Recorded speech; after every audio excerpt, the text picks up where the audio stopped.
Isa itu bilang begini, saya ini siapa? Saya ini adalah orang, kata Nabi Isa, wa ja'alani mubarakan aynama kuntu. Saya adalah orang yang di mana-mana itu memberi berkah, memberi manfaat kepada siapa saja. Seseorang harus bermanfaat hidup di mana saja, kapan saja. Allahumma sholli wa sallim ala nabiyillah wa ala rasulillah sayyidina Muhammadin wa ala alihi washabbihi ajmain. Nama ba'du. Kita meneruskan kajian yang paling penting dalam ulumul Quran termasuk adalah al-ibratu bi umumil lafzi la bi khususis sabab. Itu terkenal sekali. Jadi Nabi karena seorang manusia, apapun hebatnya Nabi ini seorang manusia, tentu kalau ngandani cara Jawa atau menghitobi pasti ngendikan sama yang di depannya. Tapi bukan berarti hukum ini khusus pada yang di depannya tapi menjadi umum. Kenapa menjadi umum? Ya karena kebaikan itu boleh dilakukan oleh siapa saja. Misalnya Rasulullah ngendikan sama Mu'ad, ya Mu'ad inni uhibbuka fala tada'anna dubura kulli sholatin wa fi riwayatin faqul fi duburi kulli sholatin Allahumma a'inni ala zikrika wa syukrika wa husni ibadatik. Itu jelas kalimatnya Nabi, ya Mu'ad saya mencintai kamu, maka jangan pernah engkau tinggalkan setelah sholat kamu membaca Allahumma a'inni ala zikrika wa syukrika wa husni ibadatik. Ya Allah, tolonglah kami supaya selalu mengingat engkau ala zikrika dan mensyukuri nikmat engkau, dan tolong kami selalu beribadah kepada engkau. Lalu kalau melihat asbabil wurud, kalau dalam ilmu hadis biasanya disebut asbabil wurud, kalau dalam ilmu Quran disebut asbabin nuzul, tentu yang didhawuhi itu ya Mu'ad. Tapi Anda tidak boleh begini, saya tidak wiridan itu, yang disuruh Nabi kan Mu'ad, saya kan tidak Mu'ad. Itu tidak boleh seperti itu. Makanya kita tidak boleh terlalu tekstual, karena tadi resikonya Anda tidak mengikuti kaidah al-ibratu bi umumil lafzi la bi khususi sabab.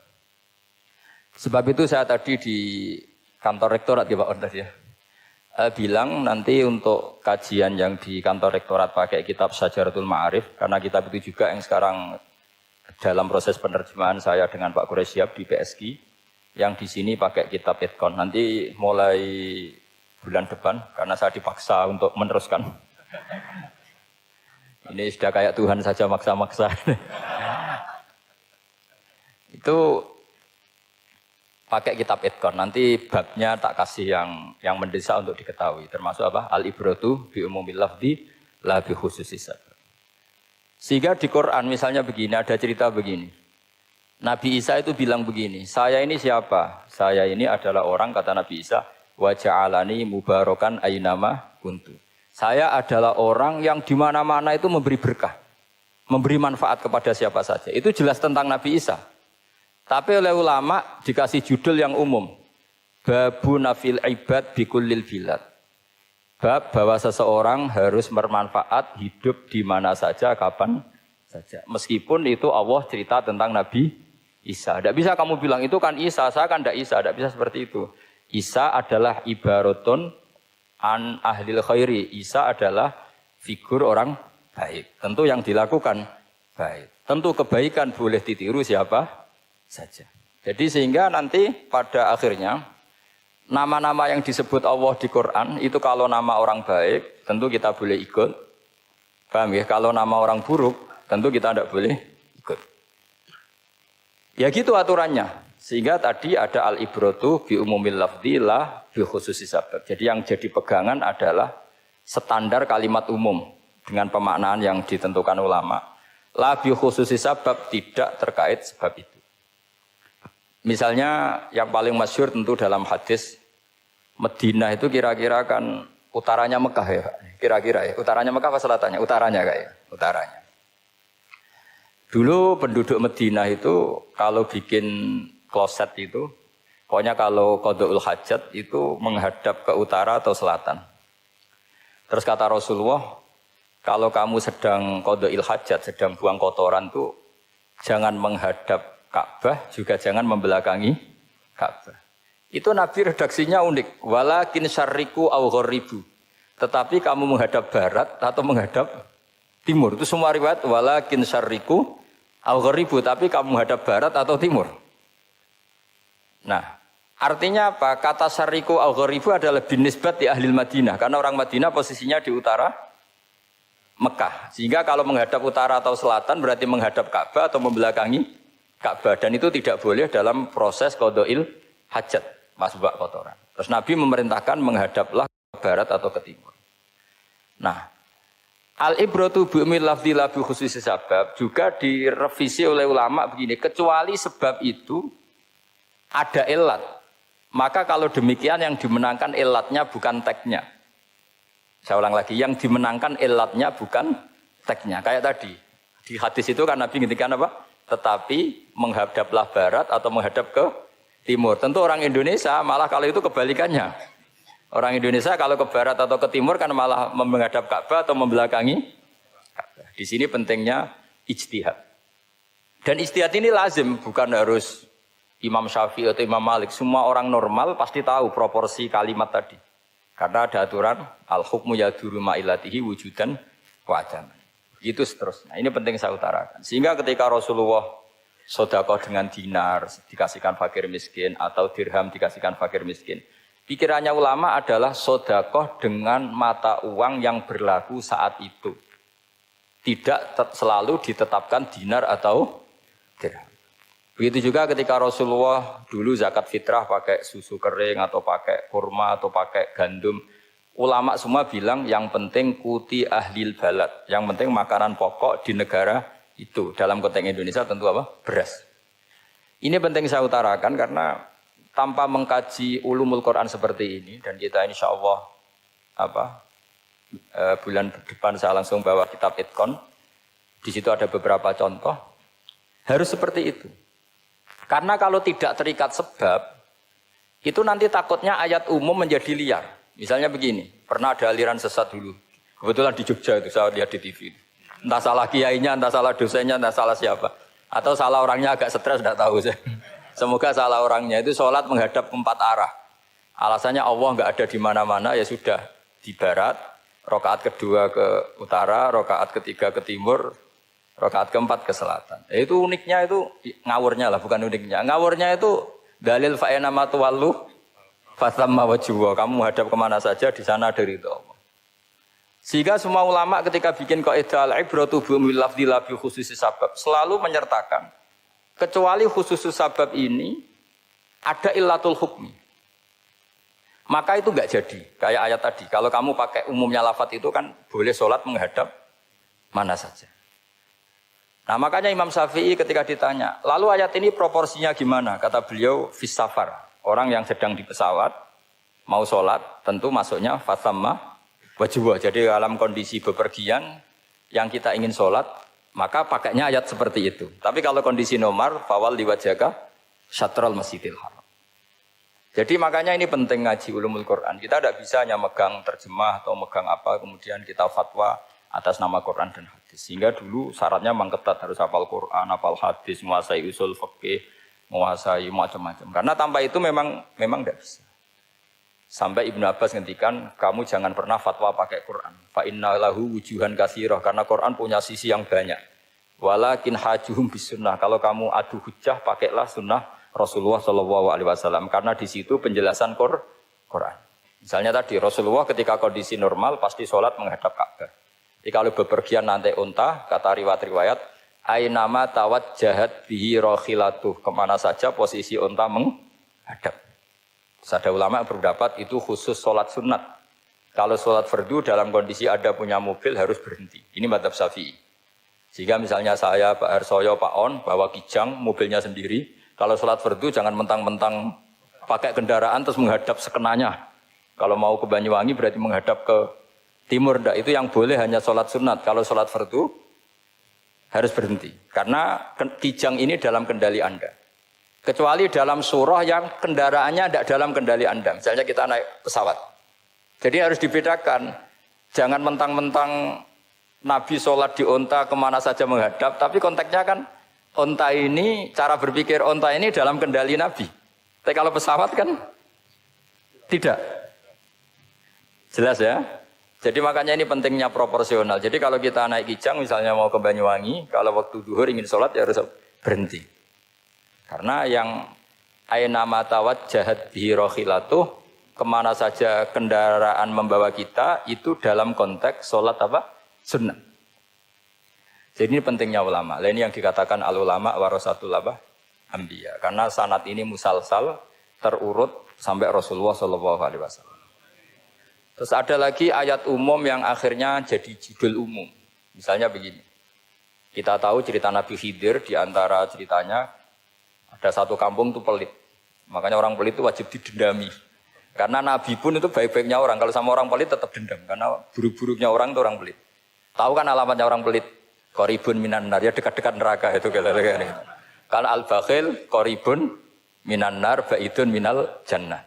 Jadi kalau sama tanya alamatnya ya dekat-dekat neraka. Singkat cerita Nabi Musa dan Nabi Khidir itu kecapean sekali masuk satu kampung. Karena saking kecapean, lapar, minta kampung itu menyediakan makanan. Istatama itu mereka minta makan, saking laparnya, saking karena di perjalanan yang melelahkan. Istatama ahla fa'abau ayyudayyifuhuma. Tapi kampung situ kampung pelit. Jika semuanya tidak mau yang ngasih apa? Makan. Tapi pas mau keluar dari kampung, ada tembok, ada kayak prasasti itu, yang mau roboh. Yang mau apa? Roboh.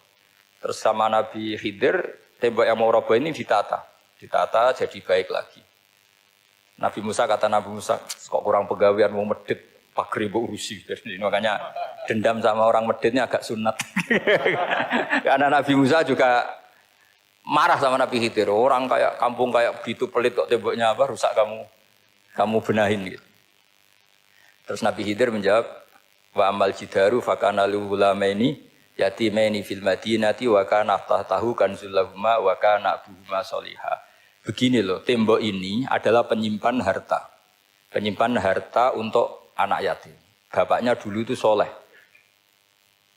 Artinya terus dibabkan oleh ulama. Babu ikrami sibyanil mu'minin. Bab kita memuliakan anak-anak orang soleh. Sehingga dalam adat kita menghormati Habib, menghormati Gus, menghormati anak pahlawan, menghormati orang-orang yang dulu berjuang kepada untuk Indonesia. Karena di antara yang dipertimbangkan Nabi Khidir adalah wakana abuhuma sholihah. Tentu kita menghormati putra-putri yang dulu mendirikan UII, macam-macam. Ya tentu proporsional, tapi tetap saja dapat poin dulu atas nama putra pahlawan, putra orang-orang soleh. Karena Nabi Khidir ketika mempertimbangkan itu, alasannya wakana abuhuma sholihah. Fa'aroda rabbuka yablugha ashuddahuma wastakhrijakan zahuma. Tentu Allah ingin kalau tembok ini roboh, kemudian kelihatan khazanahnya atau tabungannya, nanti dipakai orang-orang zalim. Kalau dipakai orang zalim, maka yang berhak tidak mendapatkan. Sama, negara ini itu dimerdekakan oleh para pahlawan supaya dikelola secara kesolehan, supaya dikelola secara orang baik. Maka orang soleh semua harus ikut kompetisi dengan tanda kutip merebut negara. Karena apa? Tapi tentu tidak perlu chaos, tidak perlu anarkis, karena tentu kemerdekaan ini dibela-belain supaya kita jadi baldatun thayyibatu wa rabbun ghafur. Sama, pertimbangannya Nabi Khidir, kalau ini kebongkar, tersibak, pasti diambil orang-orang zalim. Dan akhirnya yang yatim tadi tidak dapat. Akhirnya dibabkan lagi di bab tertentu. Bab menjaga harta supaya tidak dikuasai orang zalim. Jadi akhirnya menjadi sekian varian ilmu. Pertama, varian ilmu bab menghormati anak orang soleh. Terus bab supaya harta ini tidak dikuasai orang zalim dan seterusnya. Nah saya harapkan nanti dengan ulumil Quran kitab Itqan itu nanti aturan-aturan seperti itu tertanam pada Anda. Sehingga sebetulnya ulama fikih yang ngarang kitab sampai satu boto-boto itu sebetulnya ya normal-normal saja. Kalau sampean sudah mengkaji ilmu yang kayak saya kaji itu normal-normal saja. Misalnya begini, saya beri contoh ya. Orang munafik itu disifati Allah gimana? Wa idza qamu ilas sholati qamu kusala. Orang-orang munafik adalah orang ketika mau sholat itu bermalas-malasan. Terus kitab Fathul Mu'in atau Fathul Wahab atau kitab semua kitab fikih bikin judul gini. Saya masih ingat takbirnya. Wa yusannu nasyatun li sholatin. Disunatkan kalau sholat itu ketok gumrigah, ketok semangat. Fa inna Allaha ta'ala dzamma tarikihi. Karena Allah mengkritik atau menyalahkan orang yang kalau sholat itu tidak nasyat, tidak gumrigah, tidak semangat. Mergo seperti itu adalah fi'lul munafikin, perilakunya orang munafik. Terus ditulis wa idza qamu ila sholati qamu kusala. Artinya di situ Allah mengkritik orang munafik. Kenapa? Karena kalau sholat malas-malesan. Anda ingin bersifat kayak orang munafik apa bersifat kayak Rasulullah? Tentu ingin seperti Rasulullah. Kalau ingin seperti Rasulullah ya wasari'u ila maghfiratim mir rabbikum. Kalau ada kebaikan harus cepat-cepat, harus disegerakan. Nah, sehingga nanti babnya ya sudah tidak tentang orang munafik. Babnya begini. Babul musara'ah ilal khairat wa tarkil kasli. Bab bergesa-gesa atau bergegas dalam kebaikan dan meninggalkan malas. Jadi tidak lagi tentang sholat, tapi tentang kebaikan apa saja. Jadi kalau kamu punya hutang bisa nyaur jam 7, nyaur jam 9 pasti disalahkan Allah. Karena bisa saja dalam 2 jam ini kita mati. Paham ya? Begitu juga kalau kita sholat bisa awalal waktu, kenapa tidak awalal waktu? Meskipun akhir waktu ya dibolehkan. Itu ya tadi babnya ya tentang wa idza qamu orang munafik itu ya seperti itu. Akhirnya apa? Ayat ini turun tentang orang munafik tapi pemaknaannya umum. Ini disaksikan apa? Orang-orang tua kita ini ada Pak Ersoya, ada Pak On. Pemahaman ini harus dikawal dan ini tradisi ulama. Saya pastikan di pondok-pondok atau di Al-Azhar di mana saja, itqan itu dipakai disertasi doktor. Jadi kalau betul nanti kita mengkaji itu sudah doktor semua, doktor tafsir semua. Dadaan maksudnya. Memang itu mau tidak mau dan itu mudah sekali. Saya ulang lagi itu mudah sekali. Kenapa kata Imam Syafi'i fa innal uqula mutarratun ila qabril haqqi, karena akal itu dipaksa untuk menerima kebenaran. Ciri utama kebenaran kata Rasulullah matma'an nabi qabr. Jadi menerima itu pasti clear. Makanya disebut kebenaran itu ma'ruf, mudah dikenali. Sesuatu yang salah bahasa Arabnya itu mungkar, angkarahul aklu. Akal itu tidak nyaman. Makanya disebut apa? Munkar, sesuatu yang diingkari. Akal itu asing. Ya asing tuh misalnya, sepeda motor ini milik siapa? Milik Zaid. Ya sudah saya pakai, tidak usah pamit. Akal pasti, ini kok aneh, kok nggak milik orang kok nggak pamit. Akal pasti nggak terima. Makanya agama itu hanya menerima al-ma'ruf yang mudah dikenali dan menolak al-mungkar, sesuatu yang akal itu nggak terima.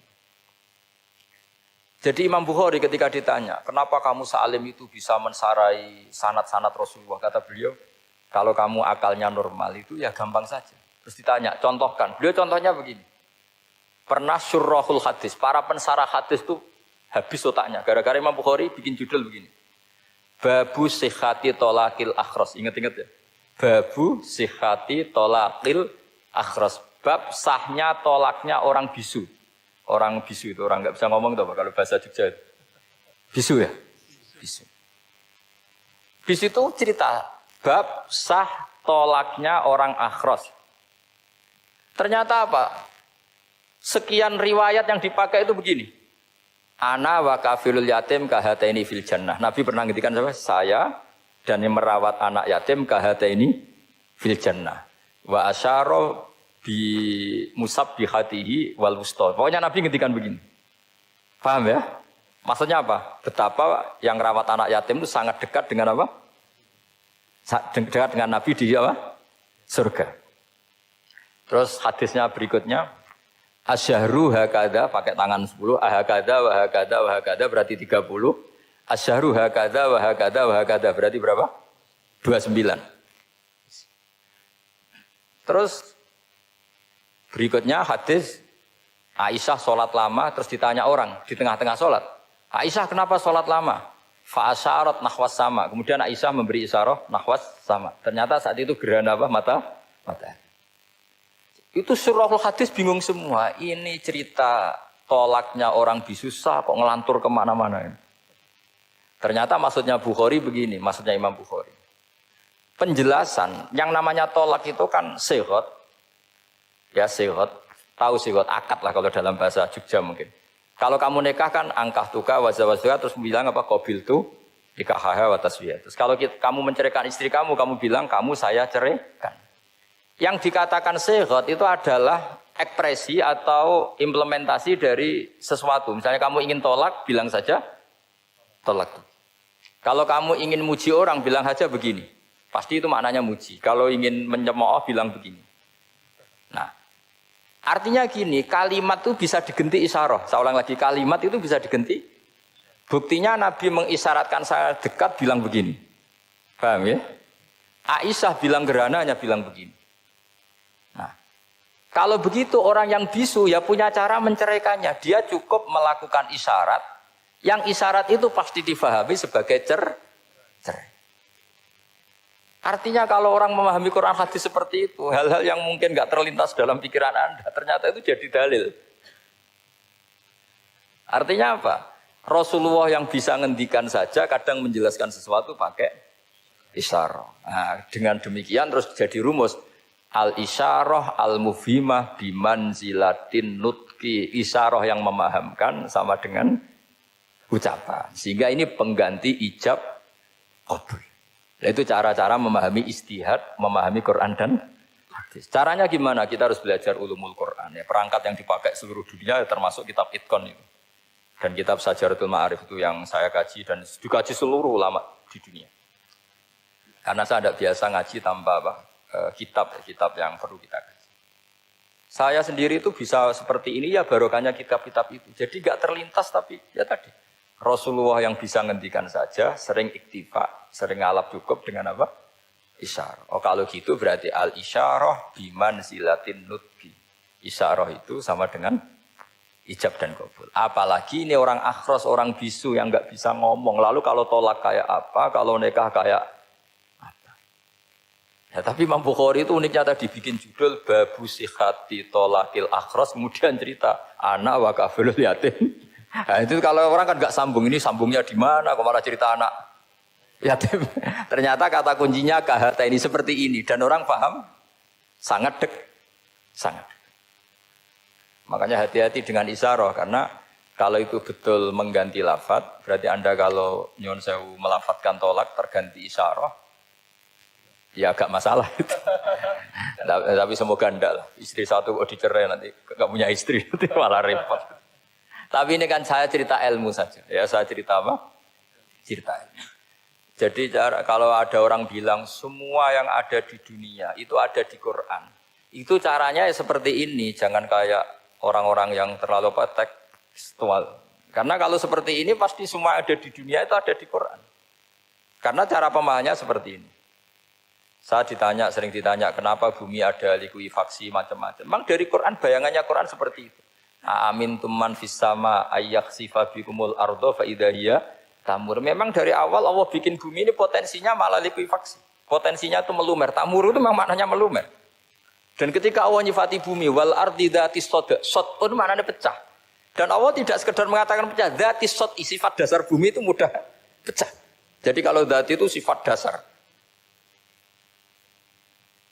Jadi meskipun Quran tidak meneliti spesifik kayak para ahli gempa, tapi dari awal Allah ngendikan bumi itu dzatis sod wal ardi dzatis sod.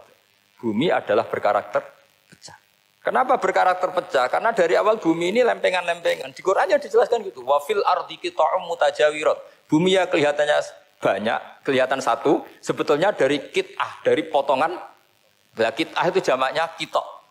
Terus disebut mutajawirat, saling berdampingan. Kalau dalam bahasa Arab berdampingan itu berarti sel-selnya beda. Kalau bahasa Arab bilang sesuatu yang bercampur namanya mukhalatoh, jadi satu. Kalau yang beda jenis namanya mujawarah.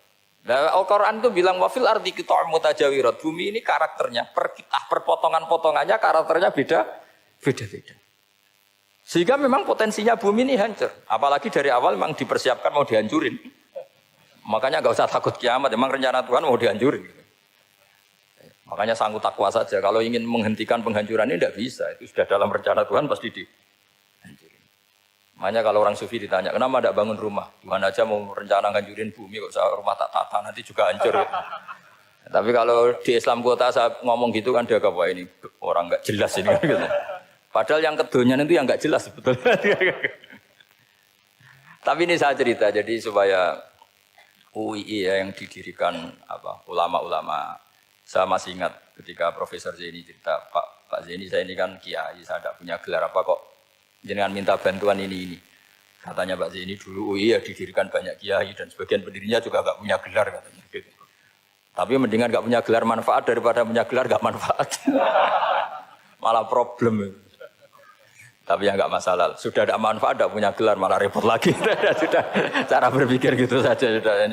Pokoknya sementing semuanya baik apa saja. Jadi nanti setelah sampean mengkaji ulumul Quran ya tadi seperti yang dikatakan Imam Syafi'i itu gampang sekali. Kenapa gampang? Karena fa'innal uqula muttarratun ila qabulil haq. Akal ini pasti dipaksa untuk menerima kebenaran. Kayak saya berkali-kali ditanya sama seorang kiai, kenapa sih Gus masalah la ilaha illallah kok sampai Nabi ngendikan wa in zana wa in saraka. Siapapun yang melafadzkan la ilaha illallah Muhammadur Rasulullah itu suatu saat pasti masuk surga. Meskipun dia pernah zina, pernah maling. Itu jelas teks hadis di Bukhari, di Muslim. Wa in zana, wa in saraka. Meskipun zina dan... Ini bukan berarti Nabi melegalkan perzinaan. Tidak. Ma'adzallah. Tidak akan terjadi. Nabi melegalkan perzinaan. Tapi Nabi ingin ngendikan begini. Absolutisme kebenaran itu tidak terganggu oleh kesolehan dan kefasikan. Karena kebenaran absolut siapapun akan ngomong seperti itu.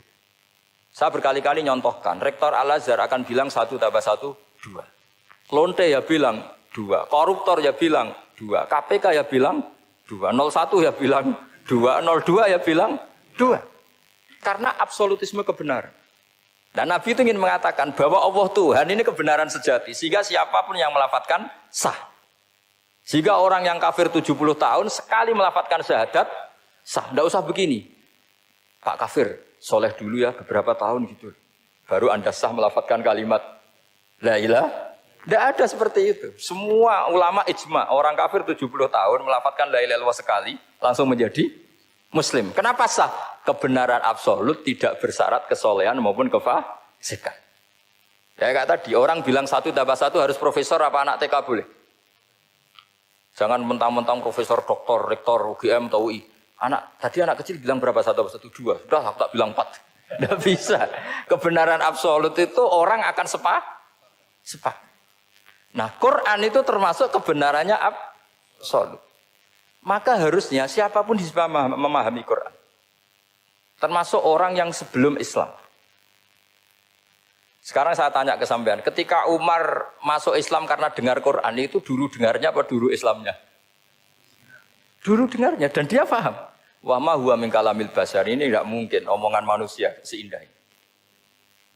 Karena mudah difahami Quran. Nah sekarang enggak, karena ada sistem akademik. Itu terus orang macam-macam urutannya. Jadi repot sekarang. Kalau kata tafsir At-Tabari lebih ekstrim lagi. Idla yuqalu masalan ifham bima la aqlala. Jadi orang-orang kafir ini kan, orang-orang kafir Mekah ini kan Rasulullah jadi nabi ini kan semua orang masih kafir. Enggak ada mahasiswa UI, enggak ada orang NU, enggak ada orang Muhammadiyah. Semuanya orang kafir, semuanya masih kafir. Terus Nabi membawa Quran, maka khitab pertama itu bukan ya ayuhan nahdiyun, ya ayuhal muhammadiyun. Khitab pertama kul ya ayuhal kafirun, karena pendengarnya semuanya kafir. Dan itu mereka paham. Tapi nanti soal hidayat nomor 2, tapi mereka itu yang jelas paham. Sehingga banyak orang kafir yang menjadi muslim karena mendengar Al-Quran. Jadi ini penting diketahui karena kebenaran itu milik siapa saja dan akan mudah difahami. Kayak tadi, kalau 1 tambah 1 2 itu rektor ya bilang 2, anak TK ya bilang 2, musuh kamu ya bilang 2, kamu atas nama sentimen dengan musuh pun tetap bilang. Nah di sini kadang Nabi ngendikan mangqala la ilaha illallah dakhalal jannah wa in zana wa in saraka. Proporsinya seperti itu, bukan berarti Nabi melegalkan zina, bahwa kalimat ini kalimat yang kebenarannya absolut sehingga siapapun sah mengatakan itu, meyakini itu meskipun punya masa lalu seperti itu. Jadi jangan salah makna terus Nabi melegalkan, tidak sama sekali. Jadi saya mohon ini jadikan satu ilmu. Bahwa ilmu adalah tetap apa? Ilmu. Sehingga ada ayat qulil ladzina kafaru iyantahu yughfar lahum ma qad salam. Katakan kepada orang-orang kafir sekali menghentikan kekafirannya yughfar lahum ma qad salam. Maka kekafiran di masa lalu dianggap hilang dan dia hanya dengan status yang sekarang yaitu seorang mukmin. Karena dia disahkan melafadzkan la ilaha illallah. Makanya pernah ada cerita, ini penting saya utarakan ke jenengan. Ada orang kumpul kebo, singkat cerita, kumpul kebo lelaki sama perempuan. Suatu saat Nabi dikasih tahu sama tetangganya, ya Rasulullah, orang yang biasa kumpul kebo itu sekarang sudah nikah. Jawabannya Nabi unik. Alhamdulillah, kira-kira gitu kalau bahasa Indonesia, qad kharaja min sifahin ila nikahin. Dia sudah keluar dari tradisi zina, sekarang dia sudah dengan kehormatan nikah. Maksudnya gini, kalau malam Senin dia belum nikah, kumpulnya kan masih kumpul kebo bertahun-tahun gitu. Paginya dia nikah, malamnya kumpul sudah kumpul sunnah karena sudah nikah. Jadi tak sama seperti tadi. Kalau dia belum melafadzkan kalimat tauhid, ya statusnya dia kafir. Sekali melakukan kalimat tauhid, ya statusnya dia muslim atau mukmin. Sama.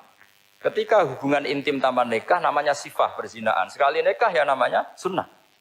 Jadi semudah itu. Dan Nabi tidak tanya macam-macam. Mau ngendikan qad kharaja min sifahin ila nikahin. Sudah keluar dari tradisi sifah menuju nikah. Pertanyaannya gini, kenapa enggak disyaratkan ini itu untuk nikahnya? Misalnya macam-macam. Ya sebetulnya syarat itu pasti ada, cuma begini loh. Orang yang ingin menghentikan keburukannya harus kamu katakan sah sekarang juga. Karena kita mengesahkan penghentian keburukan. Jangan lalu orang yang mau tobat malah dipersulit.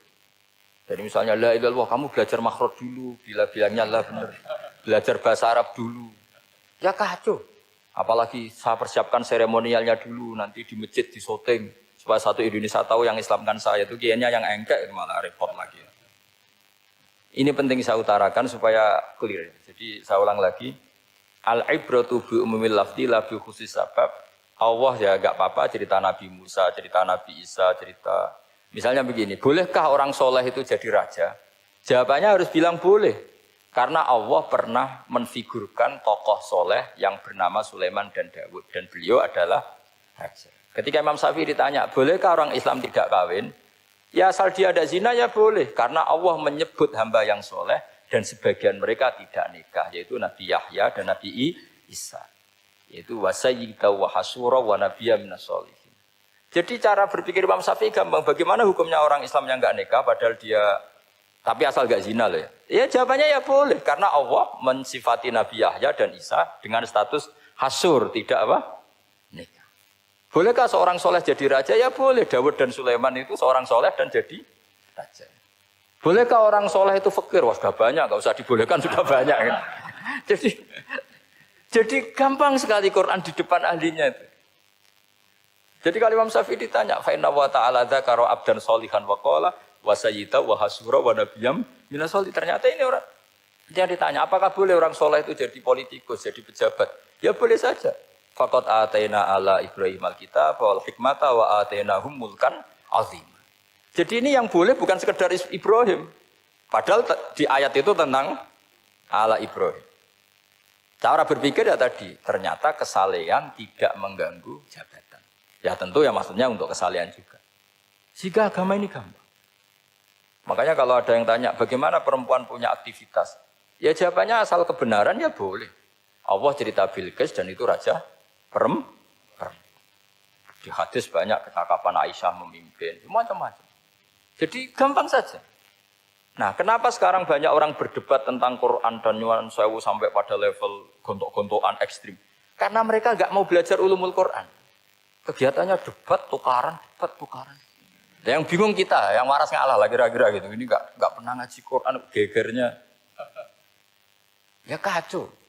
Ada ulumul Quran, itu yang namanya kitab Al-Itqan. Dan itu dibukukan oleh ulama. Dan gampang sekali. Pernah ya Sayyidina Umar ketika Futuhat. Beliau sudah Futuhat itu mengalahkan musuh-musuh Islam yang memusuhi Islam. Perlu dicatat, musuh-musuh Islam yang memusuhi Islam. Karena kalau yang tidak memusuhi Islam nggak boleh musuhi juga ya. Singkat cerita ditanya, kenapa kita tidak tasakuran besar-besaran, kita kan sudah menang. Padahal disambut sedemikian rupa. Jawabnya Umar apa? Inna wa ta'ala qad ayyara qauman faqala adhabtum thayyibatikum fi hayatikumud dunya wastamta'tum biha. Allah itu mengkritik kelompok kaum yang dalam hidupnya itu foya-foya. Maka saya akan mengurangi poya-poya itu supaya saya menyisakan jatah poya-poya saya sampai di surga. Nanti orang kafir ketika dimasukkan neraka di antara taubehnya Allah. Taubeh itu ya semacam kayak disalahkan gitu. Adhabtum thayyibatikum fi hayatikumud dunya, jatah-jatah kenikmatan kamu, salah kamu habiskan di dunia. Sehingga kita harus pernah pas enak-enak tidur tahajud, wiling-wilingan ngurangi jatah. Sayyidah Aisyah tuh cantik sekali, tapi sudah turu mujur di depan Nabi, Nabi tetap sholat. Kalau sampai istrinya tidak cantik saja, nggak pernah tahajud. Itu masalah besar. Itu Aisyah itu kenangannya Aisyah. Saya ini kurang cantiknya. Sampai Nabi kalau sholat digoda tidur di depannya, masyhur. Wa ana mu'taridotun. Saya tidur malang di depan Nabi. Nabi kalau berdiri sikilnya aku tak glojorno. Kalau Nabi mau sujud tak ingkretno. Nabi terus saja tahajud. Dan saya yakin itu sunnah, tidak ada yang niru itu. Aisyah loh, bukan yang Saudah, Aisyah. Di semua riwayat itu, kalau Saudah kan mungkin, wah pantesan Saudah kan gitu. Ini Aisyah. Terus ada cerita lagi, betapa Rasulullah memang Nabi betul. Aisyah itu istrinya paling cantik. Kan yang nyanyi cantik itu hanya Aisyah, Zainab sama Sofia. Kira-kira rivalnya itu. Ya rivalnya itu, kira-kira. Ya sebagian ya cantik tapi enggak sekelas ini. Rasulullah itu malam-malam keluar. Terus pikiran Aisyah, pasti ke sebagian rival saya. Doroh itu maru kalau coba. Dibuntuti sama Aisyah. Nabi nggak tahu kalau dibuntuti Aisyah. Ini hadis riwayat doa masuk kuburan. Maka, jadi hadis itu ya unik. Kalau nggak di tangan ulama itu jadi kacau. Babu doa li ahlil kubur. Bab mendoakan ahli kubur itu babnya itu tentang cemburu. Walhasil karena Nabi keluar, wah ini mesti itu nggak bener ini. Paling ke Sofia atau ke ya pokoknya Zainab yang cantik-cantik. Ditututi sama siapa Aisyah. Nabi nggak tahu hal itu. Ternyata Nabi itu kebagi itu. Assalamualaikum warahmatullahi wabarakatuh wa inna insyaallah bikum lahikun. Jadi barokahnya cemburu. Hadis itu ada rawinya. Oh, ternyata ke kuburan toh. Itu sampai pulang. Jadi hadis itu diriwayatkan Aisyah. Ghirtu itu cemburu. Saya ini cemburu sama Nabi. Malam-malam keluar tak tututi juga mau kuburan. Lah, sahabatnya tanya, muridnya Aisyah, lalu baca apa? Assalamualaikum warahmatullahi wabarakatuh wa inna insyaallah bikum lahikun. Kalau sampean kan enggak, dibuntuti tok bar tenan. Mesti barbaran. Jadi ini penting saya utarakan. Jadi coba ulumul Quran dikaji secara baik. Insya Allah nanti maknani Quran itu mudah. Karena memang sesuatu itu harus ada ilmu. Ya sesuatu itu harus ada ilmu. Banyak ulama itu nangis karena mudah memahami rahmat Allah. Abu Yazid Al-Bustami itu jadi wali bukan karena banyak wiridannya, enggak. Dia setiap makan itu memuji begini, ya Allah, engkau itu tidak butuh saya, tapi kenapa ngasih makan saya? Kalau majikan ngasih makan karyawannya kan supaya mau kerja. Semua kebaikan manusia itu pasti ada imbalannya. Tapi engkau itu tidak butuh apa-apa, kenapa ngasih nikmat kepada manusia padahal engkau tidak butuh? Itu kan aneh betul. Kalau apapun ikhlasnya orang, kalau ngasih itu kan ada maunya. Meskipun sudah bilang ikhlas. Oh sudah, tapi kalau Allah itu tidak butuh. Misalnya ada orang nyumbang masjid ikhlas, tetap di hatinya, benak Jumatan Par, Quran yang dinti, tetap ada kepentingannya. Tapi kalau Allah, sehingga cara mensifati Allah itu luar biasa. Makanya orang jadi wali itu diantara kata Rasulullah, Inna woha la yardu anil abdi idha akalal aklah fayahmaduhu alaiha au yashrubah syarbah fayahmaduhu alaiha. Allah itu sangat ridho. Orang jadi wali itu kan diridani Allah. Allah itu sangat ridho kalau seseorang makan kemudian dia muji Allah. Coba apa hebatnya Donald Trump kalau gak makan ya lemes mati. Apa hebatnya presiden seluruh dunia kalau gak makan ya lemes mati. Orang yang katanya paling top di dunia, itu nak gak makan kangkung nyatanya ya lemes. Hebatnya di mana? Yang kita puji-puji hebat, ternyata kalau nggak makan itu lemes. Pak Rektor nggak makan lemes, apalagi Pak Onwel nggak makan lemes. Hebatnya apa coba? Nah, terus kelihatan wa khuliqal insanu dhaifa. Makanya ketika Allah mengingatkan orang yang menyembah Isa, Allah hanya menghentikan gini, kana yakulani to'am. Isa dan ibunya itu makan. Maksudnya kalau nggak makan itu ya lemes. Kamu kebayang nggak punya Tuhan terus, Pak Tuhan jangan lemes, monggo dariin ya. Kayak apa malunya kita punya Tuhan kalau nggak makan apa? Lemes. Terus nanti cerita, alhamdulillah tadi Tuhan mampir sini. Tadi lemes lah tak kasih makan, bergas lagi. Makanya orang kritiknya mesti sederhana. Karena ya gula anitoa. Kok kamu Tuhan kan gimana? Ini kalau nggak makan itu. Tapi kita sering keliru mengatakan Presiden Amerika itu super power hebat. Hebatnya di mana seorang manusia? Kalau nggak makan ya. Ini makanya Allah ngendikan wa khuliqal insanu dhaif. Sehingga banyak para wali itu dekat Allah ketika makan. Bukan apa-apa, karena tadi makannya itu tidak kayak sampai ada makanan, banyak lahap segala udah gitu. Itu enggak setiap makan ya Allah betapa lemahnya saya. Yang katanya rektor, yang katanya profesor, katanya orang alim kiai, katanya pengurus NU, pengurus Muhammadiyah, ternyata kalau udah makan lemes. Kerennya di mana lemes? Sehingga terus tawadu, terus macam-macam. Jadi ini penting. Jadi Allah mengingatkan manusia itu dengan makan. Makanya Nabi Rasulullah ngendikan Allah itu sangat ridho seseorang yang setiap makan muji Allah. Tapi sekarang orang makan itu banyak yang enggak menjiwai. Karena ada aturannya sebetulnya, ngunyahnya sampai sekian kali.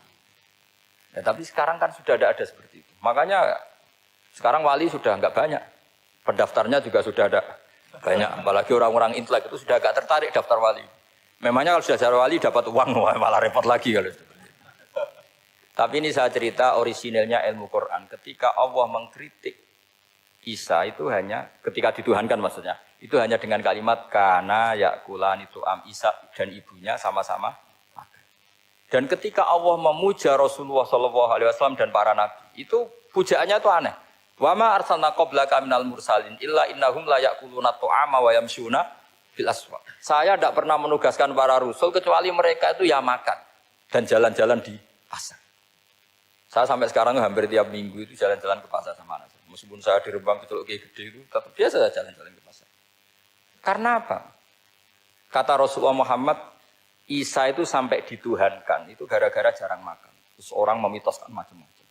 Rasulullah itu kalau makan itu di depan umum, sering di luar rumah. Supaya kelihatan kalau beliau itu manusia. Jadi makannya Nabi adalah nafyun li uluhiyati. Perlu dicatat Nabi Muhammad jadi Nabi setelah dengan tanda kutip tragedi Isa dituhankan. Karena Rasulullah jadi Nabi setelah tragedi Isa dituhankan, maka sisi manusianya itu diperlihatkan. Sampai kalau makan tuh di depan umum. Tapi enggak marung di KFC, enggak ada riwayatnya itu. Di depan umum. Nah, karena kepentingannya itu sehingga makannya Nabi ini ibadah yang luar biasa. Karena menunjukkan sisi kemanusiaan yang akan aman, tidak akan dituhankan. Paham ya? Sama. Seperti kita misalnya kiai atau pejabat. Makan saja enggak apa-apa. Tunjukkan kalau kita manusia. Kalau enggak makan lemes. Dan kalau itu terus dalam hati kita, insya Allah kita orang yang mengimani wa khuliqal insanu dha'ifa. Betapa manusia itu lemah. Nah, tapi kita sekarang enggak. Kalau kita jadi rektor enggak bisa mengendalikan satu kampus. Jadi kiai bisa mengendalikan umat. Pikirannya itu kayak Fir'aun. Dan di antara kesalahan Fir'aun adalah faqala ana rabbukumul a'la, bahwa saya bisa mengendalikan kalian semua. Maka dalam ilmu tasawuf yang pertama harus dihilangkan adalah sifat anania. Bahwa karena saya. Tapi kalau orang mau jadi wali atau orang dekat Allah, kenapa saya sering menyebut kata wali? Sebenarnya khazanah wali itu ada di Quran. Ala inna awliya Allahi la khaufun alaihim wa lahum yahzanun. Cuma orang kota senangnya bakas intelektual. Wong desa senani bakas wali. Akhirnya banyak orang yang enggak wali modus pura-pura wali terus nipu orang. Jadi sama-sama ada korban. Yang intelektual juga sama. Seakan-akan lebih intelek dibanding wali ini. Makanya saya supaya bahasa intelektual ya ada di Quran, maksudnya terjemahannya ada, bahasa wali juga apa? Ada. Dan kadang orang jadi wali itu melakukan hal-hal yang kecil. Yaitu merasa doif saat apa? Makan. Merasa doif saat makan. Karena tadi paling mudah menafikan ketuhanan seseorang adalah nyatanya kalau nggak makan lemes. Paling mudah mendoifkan manusia yang katanya presiden superpower pun kalau nggak makan lemes. Apa artinya kehebatan manusia yang sehatnya bergantung nasi satu mangkok? Kerennya di mana coba? Presiden kondang bisa pengaruh seluruh dunia. Jajalnya gak mangan sedino. Lemes. Berarti hadar rojul lelaki ini bergantung satu mangkok nasi. Hebatnya di mana juga? Makanya ada seorang raja angkuh datang ke seorang ulama. Saya raja bisa mengendalikan dunia. Kata ulama, tanya gini. Andaikan kamu tidak bisa minum, kemudian harus bisa minum kalau orang menukarkan kerajaan kamu. Kamu boleh minum, asal kamu tidak jadi raja. Apa kamu kasihkan kerajaan kamu ketika kamu harus minum dengan cara seperti itu? Misalnya di tengah belantara, kalau di Arab kan sering ada apa? Sahara itu ada padang pasir. Terus kata raja itu, ya saya milih minum. Kalau saya tidak minum mati, mendingan tidak punya kerajaan. La tafrah bimulkin la yusawi apa? Kak samain. Kamu jangan bangga dengan kerajaan yang nilainya tidak ada dengan segelas air. Baru dia sadar ternyata. Jadi kamu jangan bangga dengan satu kerajaan yang bahkan akan kamu tukarkan dengan segelas. Artinya pertanyaannya gini, kerajaan yang kamu bisa mimpin ini ditopang air apa ditopang keangkuhan Anda? Sebenarnya ditopang air.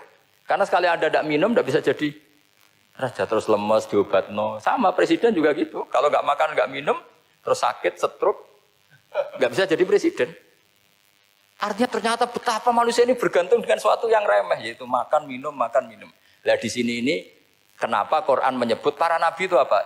Illa innahum la ya'kuluna ta'ama wa yamshuna fil aswaq. Kalau kamu tidak memahami seperti ini kan terus kayak Quran kok ngomong hanya gini kok. Kayaknya kelasnya kok gitu. Cara pandang tidak seperti itu. Paham ya?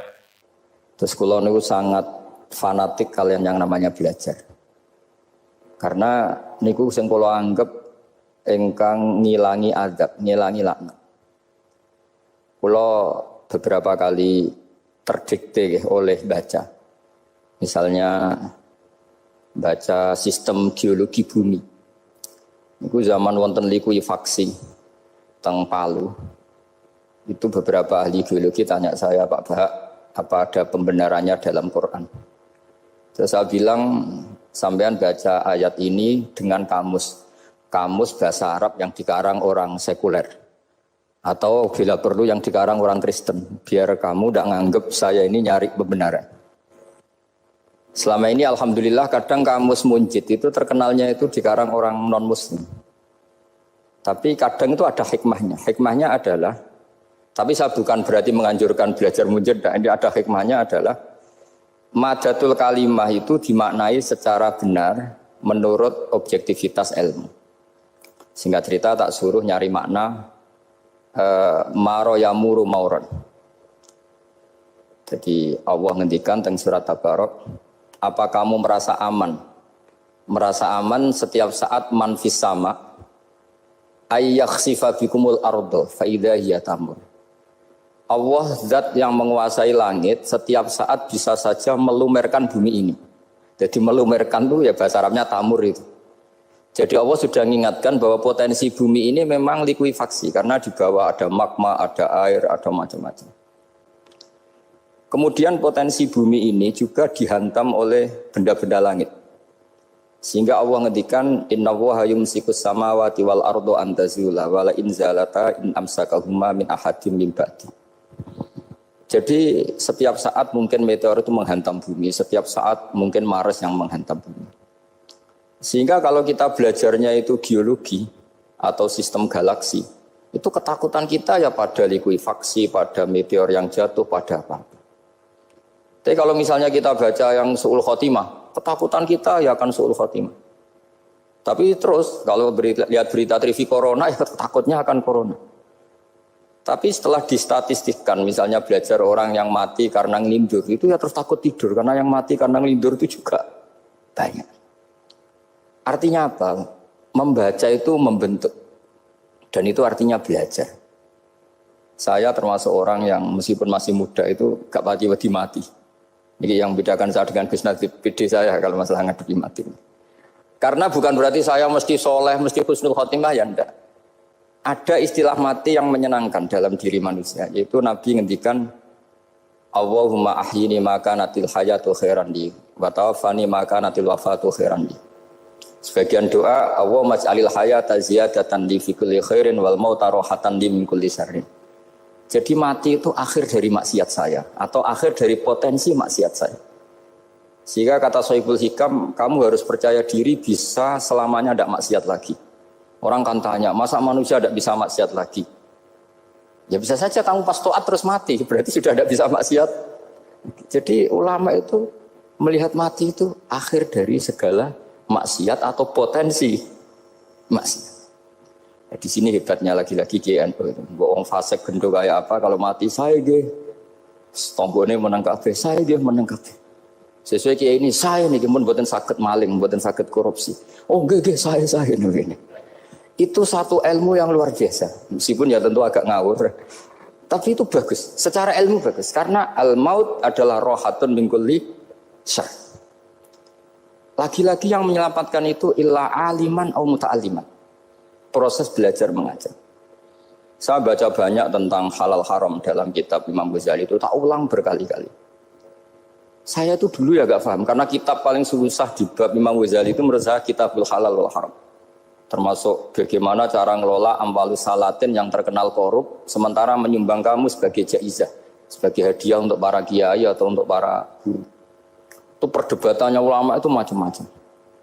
Ada yang bilang haram karena itu potensi haram atau memang benar-benar haram.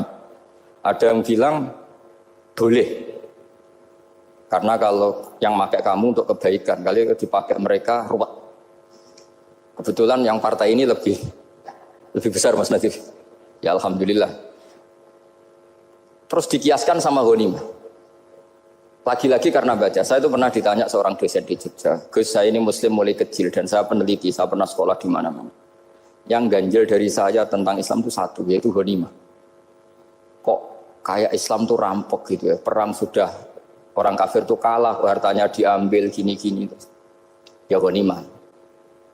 Terus saya memberi analogi, kalau ada garong ke kamu, bawa senpi, bawa pedang, terus kamu mengalahkan garong itu, alat-alat itu kamu kembalikan apa kamu sita? Ya saya sita, nanti dipakai garong lagi. Ya kira-kira seperti itu.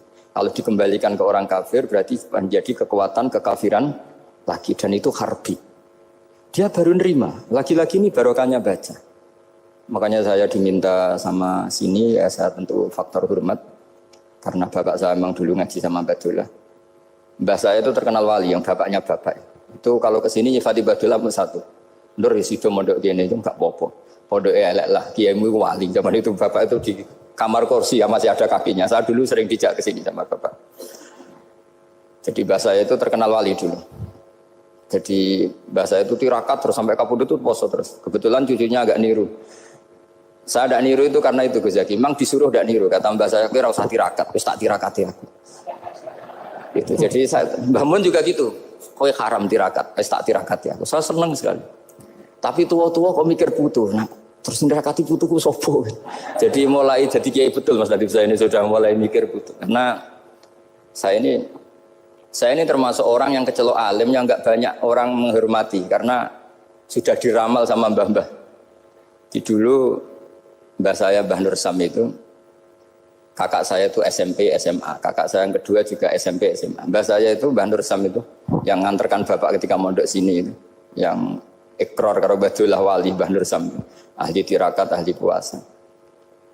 Itu bilang, Nur, anak sing iki aja pondok, aja sekolahno. Sumben sing ngalim ku anak sing iki. Ketika saya hampir tamat SD sama mbah saya Tuban, mbah saya Narukan juga di Sabdo begitu. Singkat cerita sama Mondok Sarang. Mondok Sarang pertama langsung dikenal Mbah Mun, wong anak kiai jadi langsung dikenal. Didoni macam-macam terus jadi wong alim juga ada yang ngelem. Biasa aja untuk tungan yang sepuh-sepuh. Ya sebenarnya agak kecewa, ya, saya inginnya kan dianggap prestasi gitu, ternyata dianggap doanya orang-orang sepuh. Ya, makanya kulo niki teriki ya rodok ya syukurlah sama Bang Mutamakin sama semuanya karena tadi kenapa saya harus cerita ini? Quran sendiri mengakui bahwa orang soleh itu diantara aturannya adalah dzurriyyatam ba'duha min ba'd. Meskipun Allah bisa bikin orang soleh dari mana saja, tapi yang legitimit itu memang dzurriyyatam ba'duha min ba'd.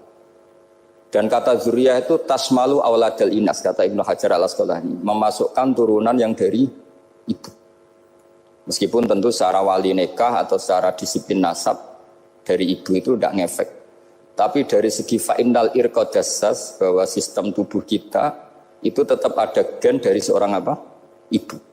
Sehingga banyak ulama tafsir mengatakan dzurriyah itu tasmalu auladal inas. Dzurriyah itu memasukkan turunan dari apa? Ibu. Bapak saya itu nasabnya nasab wali, jadi babahnya itu suka tirakat, suka. Ibu itu nasab kiai. Jadi kalau bapak wiridan itu, kalau istiqomah itu disalahkan sama keluarga ibu. Istiqomah itu salah. Karena ijabu malam yajib, mewajibkan sesuatu yang tidak wajib. Itu masalah secara ilmiah. Mbah Mun itu sering kritik kalau ada pondok kok wajib puasa, wajib merawat itu sering kritik. Itu secara fikih bahaya. Ijabu malam yajib, mewajibkan sesuatu yang tidak wajib. Dan itu kriminal dalam bab fikih. Betul itu, sama cari di Sulam Taufik, babnya itu ngeri. Ijabu malam yajib itu tidak dihitung minal kabair. Dicari sendiri itu di bab Sulam Taufik, tidak perlu saya sebut, itu parah betul malah cara menvonis Abdullah bin Husain bin Thohir di Sulam Taufik. Ijabu malam yajib. Tapi pondok-pondok yang tirakat tidak kurang dalih. Niki boten majibaken ngelatih. Boten majibaken tapi napa? Nah, silsilah dari keluarga ibu itu suka ilmu. Sehingga Abdullah bin Mas'ud itu tiap hari itu mensweeping orang yang sering duha. Kalau ada orang duha istiqomah itu disweeping. Awas, harus seminggu sekali, nggak boleh tiap hari. Masa sholat fardu kamu saingi sholat duha? Nggak boleh, fardu tersaingi.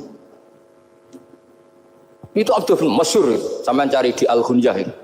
Sayyidah Aisyah kalau ada orang duha tiap hari dimarahin. Dan itu secara konstitusi ilmu benar karena Nabi Qiyamul Lail Ramadan itu hanya 4 hari yang dipan umum. Lainnya itu enggak. Khasyata ayyufradu alaihim kalau dalam sahih takut dianggap fardu. Akhirnya istiqomah itu masalah di keluarga saya yang dari ibu. Nah, kebetulan kita ini suka ada istiqomah akhirnya ya seperti ini. Tapi ini ilmu harus kita bicarakan. Tapi yang istiqomah Bapak itu pengagum Badullah. Bapak itu suka sama istiqomah karena punya guru dulu Ki Zubaidi istiqomah, Badullah istiqomah. Tapi jangan kira Badullah itu hanya istiqomah. Saya punya sanad banyak, mungkin Gus Zaki lebih tahu. Sering saya diceritakan Bapak. Badullah itu anak ambek wong fase nemen-nemen iku rapati cocok. Senajan to majibno fase. Tak takoki iki ngopo. Empuk nek ke fase darane wong awam untuk ganjaran. Mergo macane Quran gak fase. Padahal untuk ganjaran mergo seneng Quran. Jadi terus tak takoki Bapak, niku saged damel syariat mboten? Ya ora kenek, pokoke ngono. Jadi go ngekrori. Artinya beliau ndak ingin lah gara-gara kita terlalu pakam tajwid kemudian nganggap siapa saja baca Quran salah kemudian tidak dapat pahala. Bisa saja hamalahum ala ayaqraul Qur'ana apa mahabbatuhum wa iskuhum wa kada wa kada. Jadi akhirnya saya jadi tahu. Oke, secara makhraj salah, tapi iseknya benar, mahabbahnya benar, brontonya benar. Jadi sebetulnya Badullah itu punya sekian makalah tentang ilmu. Hikam juga gitu.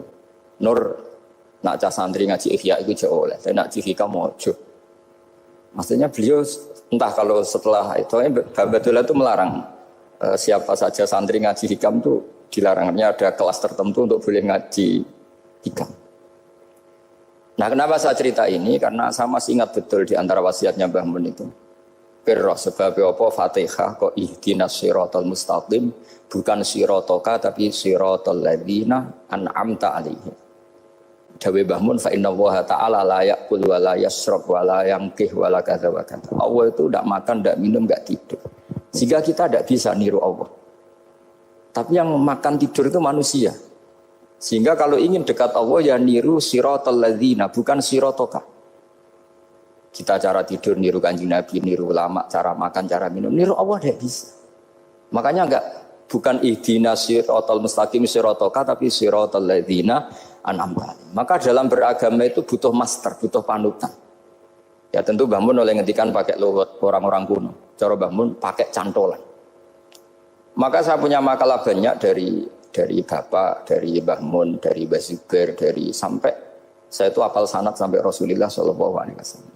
Karena yang bisa mengawal ilmu itu sanad. Termasuk saya di sini bawa kitab Ar-Risalah Al-Qusairiyah. Nanti saya baca beberapa panutan kita. Di sini ada Abdul Qasim Al-Junaidi, ada Abu Yazid Al-Bustami, ada banyak ulama yang ditulis Ar-Risalah Al-Qusairiyah. Dan itu yang membentuk Imam Ghazali, kitab Ar-Risalah Al-Qusairiyah. Tapi sekarang kita ini tidak belajar lagi tentang tasawuf. Tasawuf itu Abdul Qasim Al-Junaidi jadi wali itu bukan wiridannya terlalu banyak, enggak. Beliau pernah bikin satu kalimat yang menjadikan Allah itu ridho.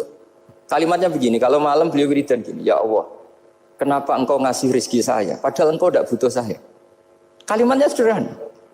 Kalau seorang majikan ngasih servis sama karyawannya, memang butuh pekerjaannya. Orang tua ke anak butuh kasih sayangnya. Tapi engkau ini zat yang tidak butuh saya, tidak butuh kita, ngapain ngasih? Jadi punya sisi betapa Allah itu luar biasa, wong tidak butuh kok. Ngasih itu kan luar biasa. Jadi karena mensifati seperti itu Allah itu ridho. Itu luar biasa. Normalnya orang memberi itu kan, apalagi orang memberi kiai itu kacau sekali. 1.000 jaluk swarga. Salam template 1 juta wae jaluk apa? Swarga itu parah lagi. Nanti kalau enggak masuk surga diundat-undat. Itu ngeri lagi itu 1 juta minta apa? Surga. Sayyidina Ali itu diantara sebabnya beliau dekat Allah itu karena muamalahnya sama Allah itu benar. Di antara muamalah itu yang diriwayatkan di kitab Ar-Risalah itu syariah adalah masyhur itu. Kafani izzan antakuna li rabban wa kafani fakhran an aku nalaka abdan. Tiap malam ya beritanya itu, ya Allah, saya sungguh sangat mulia karena engkau yang jadi Tuhan. Coba kalau saya dituhani manusia yang mati atau dituhani siapa yang mati juga. Wa kafani fakhran an aku nalaka abdan. Saya ini bangga sekali karena jadi budak, jadi hamba zat yang tidak mati. Jadi pakem-pakem yang menjadi masyrab kalau dalam bahasa tasawuf itu yang menjadikan wali. Sehingga yang dikatakan ibadah itu apa? Ma'rifatullah. Mengenali Allah secara benar. Jadi jangan kira wali-wali dulu terus terlalu istiqomah, ada juga. Mereka punya pakem yang menjadikan Allah itu ridho. Saya beri contoh nih di sini banyak makalah nanti saya beberapa baca tabarruk. Banyak riwayat dari orang-orang sufi. Nabi Ibrahim itu pernah ketemu orang Majusi. Beliau terkenal sakhok, terkenal sakhian. Ketika ketemu orang Majusi, ya Ibrahim saya ini sehari saja ngasih makan saya. Kamu kan tukang ngasih makan orang. Terus, ya tapi bisyarti antus lima, kamu harus Islam. Fikihnya Nabi Ibrahim adalah kalau saya menolong dia berarti nolong orang kafir. Setelah orang itu lewat berlalu karena Nabi Ibrahim gak mau hormat, Allah memberi wahyu ke Nabi Ibrahim. Kenapa ya Ibrahim tidak kamu terima 1 hari, kamu kasih makan 1 hari? Ya karena dia Majusi. Kata Allah, dia umurnya berapa? 60 tahun. Tanyakan, pernah kelaparan kan hanya hari ini? Iya ya Allah. 60 tahun dia kafir tak kasih makan. Minta kamu sehari aja kok gak boleh. Akhirnya Nabi Ibrahim dipanggil orang Majusi, dikejar dipanggil. Ayo tak kasih makan 1 hari. Kok kamu sekarang jadi baik? Habis ditegur Tuhan. Terus kata, ahakada yu'amiluni. Apa seperti itu Tuhanmu mengualamalai saya? Ya na'am. Akhirnya Islam orang Majusi. Jadi itu lagi-lagi ilmu. Jadi yang dikatakan ilmu itu nyuwun sewu satu teori atau kalimat atau apa saja yang menjadikan kita ini pakem. Meskipun pakem itu kadang sulit diterima orang-orang khusyuk. Orang khusyuk itu ya nyuwun sewu ada sisi nakalnya. Makanya Mbah Mun sering kayak jargon masyhur. Zada khusyuan, zada jahlan, tambah khusyuk tambah bodoh. Bukan bodoh dengan makna salah itu enggak. Memang kadang terus anti ilmu. Misalnya gini, ini contoh yang karena saya ini mengkhidmati ilmu, saya beri contoh yang urusan ilmu. Ada orang sujud diinjek orang fasik, kepalanya diinjek orang fasik. Terus si orang yang sujud tadi ini ada di Sahih Muslim, juga ada di Ihya. Wallahi la yaghfiru wa laka. Pakai sumpah, wallahi la yaghfiru wa laka. Allah langsung mewahyukan ke Nabi fi hadzal zaman, fi tilka zaman atau fi dzalika zaman. Man dzalladzi yata'alla alayya alla aghfira li fulan qad ghafartu lahu wa ahbattu amalak. Katakan ke orang itu, siapa yang mencatut nama saya yang hanya berstatus tidak memaafkan. Itu enggak fair. Saya ini Tuhan kok bisa yaghfir, bisa yu'adzib. Kok sifat saya tinggal 1 yu'adzib itu gimana? Dicatut separuh itu Allah tidak terima. Tapi kalau kita baca Quran, saya ini sama orang fasik ya benci. Saya ini orang soleh, setidaknya pura-pura soleh lah. Karena di depan para kiai. Tapi mau tidak mau. Ketika Allah mensifati dirinya tentang orang munafik gimana? Wa yu'adzibal munafiqina in sya'a au jatuh. Ini cocok tidak cocok. Potensi memberi tobat itu ada. Meskipun sama kalau orang munafik, tapi ya tetap bacanya wa yu'adzibal munafiqina ya in sya'a au jatuh. Rasulullah kayak apa bencinya dengan Wahsy karena qatilu Hamzah. Tapi Nabi tunduk sama konstitusi Quran. Laisa laka minal amri syai'un aw yatuba alaihim aw yu'adzibahum. Akhirnya Allah malah memberi tobat sama qatilu Hamzah yaitu Wahsy. Ini pentingnya baca lagi. Kalau kita tidak baca, hanya khusyuk saja, tidak baca, pasti sama orang yang menginjak orang sujud tadi, yang menginjak pasti salah, nggak dimaafkan. Bongso pasti. Pertanyaannya adalah, betulkah Allah punya sifat 1, yaitu yu'adzib? Makanya kalau kita baca, misalnya baca Quran, walillahi mulkus samawati wal ard, ya sudah, yaghfiru liman yasha wa yu'adzibu man yasha. Kalau nuruti rasa kita, ya inginnya ke kita, yaghfir, ke orang lain yu'adzib. Tapi Tuhan kan nggak terima. Saya ini Tuhan kok didikte makhluk saya ini gimana? Nggak bisa. Sehingga ya ini lagi-lagi ilmu. Makanya saya cocok nggak cocok itu suka baca. Saya suka sekali baca, mulai ulama dulu, ulama modern, setengah dulu. Mulai ulama yang kedunian sampai setengah kedunian. Suka. Saya dulu tuh gak suka uang. Karena saya memang tadi, mbah saya dari bapak itu wali mas tadi. Kalau tadi Mas Nadif jujur, mulai Mbah Soleh itu suka bully mertuanya. Jadi saya alhamdulillah dia jujur. Jadi Mbah Soleh itu menantunya Raden Asnawi. Itu ya bully-bulian sama ini terus ditiru beliau ini. Itu gak suka sebenarnya. Saya itu ya pokoknya tadi kalau orang daftar wali itu kan gak suka sama. Karena mereka nangis ketika Allah ngendikan wa aqridu wa atau ayat-ayat anfiku atau orang baik disifati wa aqridu wa qardan hasanah. Itu hadal khitab li ahlil jiddi was sarwah. Ini khitab untuk orang kaya. Kalau isin Gusti jenengan nampen ngongkon infak kok kalau diinfaki. Jenengan nampen ngongkon ngamal kok kalau di ngamali. Jadi maka yuhibbunal mal, mereka tidak suka harta. Walakin diana luladzatal khitab bil infak, dan itu harus kaya dulu untuk bisa infak. Jadi itu uniknya. Akhirnya saya Imam Sa'roni penting juga kaya. Jadi wali untuk suka harta itu nunggu diperintahkan Allah. Alhamdulillah kita tidak sudah wali dulu karena sudah senang harta wali. Jadi kayaknya keren kita dibanding wali-wali itu. Artinya wali itu tahu pentingnya harta setelah jadi wali. Kita alhamdulillah mulai kecil sudah tahu pentingnya harta. Kayaknya kita lebih wali. Imam Syafi'i itu dulu gak suka sama orang kaya. Saya berkali-kali ceritain. Karena dia dididik Sufyan As-Tsauri, Sufyan bin Uyainah. Tapi ketika ketemu Imam Malik itu kaya raya. Meskipun dia hidupnya sederhana, tapi kaya raya. Pas beliau mau, Imam Syafi'i dia agak-agak sopan kalau sekarang tanya, setelah jenengan ilmu yang saya harus ambil siapa? Kata Imam Malik, yang sealim saya itu sudah meninggal Abu Hanifah, tapi muridnya masih, namanya Muhammad bin Hasan Asy-Syaibani. Kamu datang ke sana. Semalam itu Imam Malik dikasih uang 500 dinar. Padahal 1 dinar itu 4,25 gram. Bisa dihitung berapa ratus juta. Terus paruhnya dikasihkan Imam Syafi'i. Nah, kita kasangoni. Pagi-pagi diajak ke Baki. Dulu Baki itu ada kafilah rental unta. Mana kafilah yang mau ke Irak? Kita. Ya sudah ini antar. Tak bayari. Diantar Imam Syafi'i. Diantar ke Imam Muhammad bin Hasan Asy-Syaibani di Irak. Itu ketemu Muhammad bin Hasan Asy-Syaibani pertama itu apa? Beliau itu kalau ngitung uang di meja. Emas-emasnya di meja, uangnya dolar, semuanya di meja. Tambah kaget, ini saya sama Imam Malik ingkar, ini malah lebih parah lagi. Kata Muhammad bin Hasan Asy-Syaibani, "Atajabu min hadza." Kamu kagum dengan ini, merasa aneh? Iya. Ya sudah, ini tak kasihkan orang fasik, tinggo demenan, tinggo judi. Jangan, jenengan saja. Kalau jenengan kan orang soleh dipakai kebaikan, berarti orang soleh boleh kaya. Angsal-angsal kan besar. Semenjak itu Imam Syafi'i kebablasan. Sampai fatwa kiai fakir itu haram. Kiai bisa bikin rumah bagus, bikin rumah jelek, haram. Soal Islam ya Allah wala yulah. Nah lagi-lagi kebetulan kita sebelum ngaji Imam Syafi'i sudah seperti itu. Jadi ini justifikasi. Lagi-lagi itu ilmu. Seorang lagi-lagi itu akhirnya saya membaca kitabnya Imam Sa'roni namanya Al-Minanul Kubro. Itu beliau cerita wa mimma manallahu alaihi. Kesannya kayak orang sombong. Tapi sebetulnya yang sopan itu yang sombong. Karena Imam Sa'roni bilang, kamu harus memaklumatkan diri kalau antum minal ulama il amilin. Kamu termasuk ulama yang amilin. Terus ditanya sama orang-orang, bagaimana kalau nyatanya enggak? Kamu tadi subuh sholat, iya saya sholat. Kamu tadi zuhur sholat, iya saya sholat. Kenapa ketika kamu maksiat ingat terus, ketika kamu taat tidak ingat? Berarti kamu anggap Allah itu menyesatkan kamu toh, tidak pernah ngasih hidayah sama kamu. Pas delok rondo ning dalan kok maksiat, bar salat atau syukur, bar zuhur atau syukur berasa. Berarti kan nyifati Allah, hari ini Allah ngasih saya maksiat. Sementara lupa kalau Allah ngasih salat zuhur, salat asar, salat maghrib, salat isya.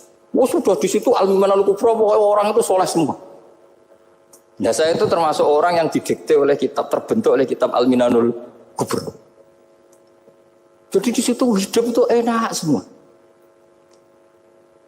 Makanya saya itu masih ingat dialeknya dua orang alim.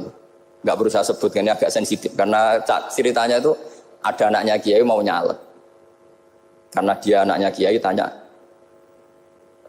Mbah, dalilnya nopo nanti yang kepingin jadi jabatan, mencari jabatan itu sah. Kalau yang jawab tak sebut gak apa-apa namanya. Jawabnya Mbah Mun, oleh gak apa-apa. Nabi Yusuf juga ada jabatan. Terus beliau baca qalat alni ala khuzainil ardi inni khafifun alim. Nabi Yusuf juga ada jabatan ya Rabb. Didebat sama orang alim. Itu Nabi Yusuf, syariatnya itu mansukhoh bi syariati Rasulullah Muhammad SAW. Setelah tamunya pulang, Mbah Mun dibantah gitu. Dari Mbah Mun gini bilang, anut kiai wae oleh pemenang anut Nabi. Sama ingat kalimatnya. Anut kiai wae oleh pemenang anut. Artinya Nabi Yusuf kan minta jabatan ij'alni ala khazainil ard. Jadi akhirnya semenjak itu fikih-fikih ilmu tadi saya ulang lagi. Akhirnya saya cari, termasuk saya disuruh bangun. Saya golekno dalile nak wong soleh kok oleh jabat. Hatin gue, wong dalil kok diorder saya ya sempat. Ternyata saya cari-cari ya tadi am yahsudunan nasa alama atahum wa min fadli faqad ataina ala Ibrahim alkitab wal hikmata wa atainahum mulkan azim. Keluarga Nabi Ibrahim di antara sifat yang disebutkan Allah adalah dikasih mulkan azim. Sebab itu akhirnya kiai-kiai Indonesia itu mazhabnya Safiyah semua. Politik ya kerso, jabat ya kerso, proposal ya kerso. Saya ini, maksud saya ini yang menyelamatkan ilmu. Kalau orang khusyuk pasti gedeng. Kiai kok gelem proposal, kiai kok para pejabat. Tapi orang ilmu setuju.